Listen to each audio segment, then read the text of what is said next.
Hi all, welcome back. ഇന്ന് ഞാൻ വന്നത് കുറഞ്ഞ ചേരുവയിൽ ഈവനിങ് സ്നാക്കായിട്ടും ഇഫ്താറിനൊക്കെ റെഡിയാക്കാൻ പറ്റിയ നല്ലൊരു അടിപൊളി ബ്രെഡ് പോളയുമായിട്ടാണ്.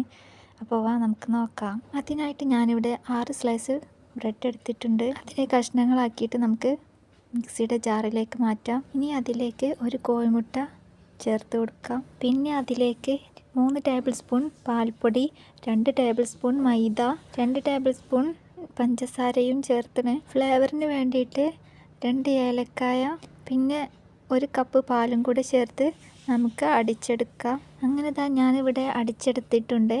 അപ്പോൾ നമ്മളെ ബാറ്റർ ഇവിടെ റെഡിയായി. അപ്പോൾ ഈ ഒരു കൺസിസ്റ്റൻസിയാണ് കേട്ടോ വേണ്ടത്. ഞാനിത് റെഡിയാക്കുന്നത് കുക്കറിലാണ്.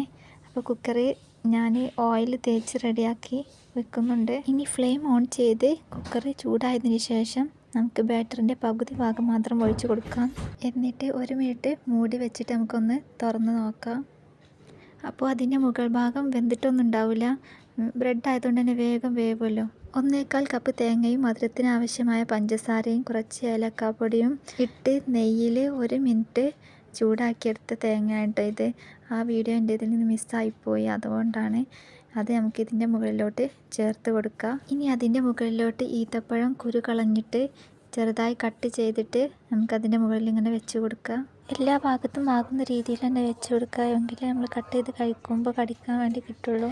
അതിനുശേഷം നമുക്ക് ബാക്കിയുള്ള മിക്സ് ഇതിൻ്റെ മേലെ കൂടെ ഒഴിച്ച് കൊടുക്കാം. ആദ്യം സൈഡിലൂടെ ഇങ്ങനെ ഒഴിച്ച് കൊടുത്തിട്ട് പിന്നെ അതിൻ്റെ മേളിലോട്ട് ഇങ്ങനെ ഒഴിച്ച്. ഇനി അതിൻ്റെ മുകളിൽ ഭംഗിക്ക് വേണമെങ്കിൽ ഈത്തപ്പഴം വെച്ച് കൊടുക്കാം. ഇനി ഇതടച്ച് വെച്ചിട്ട് ഒരു 20 മിനിറ്റ് ചെറിയ തീയിൽ നമുക്ക് വേവിച്ചെടുക്കാം. ബ്രെഡ് ആയതുകൊണ്ട് തന്നെ വേഗം വേവിട്ടോ. അപ്പോൾ ഒരു 15 മിനിറ്റ് കഴിഞ്ഞിട്ട് തന്നെ നമുക്കൊന്ന് തുറന്ന് നോക്കാം. ഞാനൊരു 20 മിനിറ്റൊക്കെ വെച്ചു. അതുകൊണ്ട് തന്നെ അതിൻ്റെ മുകൾ ഭാഗം ഒന്ന് പൊട്ടിപ്പോയി, അടിഭാഗം കരഞ്ഞിട്ടൊന്നുമില്ല.